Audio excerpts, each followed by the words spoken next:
odlična je dvorana.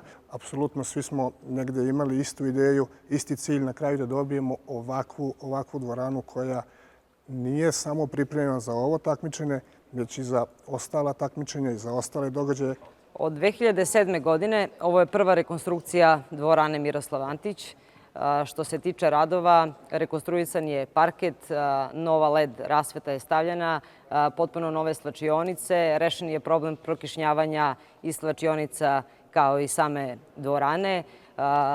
Kupljena je nova oprema, novi koševi, nove konstrukcije, tako da je sve spremno za ovo evropsko prvenstvo. Niš je oduvek bio grad sporta i kada smo smanjivali direktna davanja novčana iz budžeta, a kada smo govorili da bi trebalo i da smo za to da ipak infrastrukturu obnavljamo, upravo smo mislili i na ovu halu u kojoj se nalazimo, u kojoj je sada grad uložio 40 miliona dinara.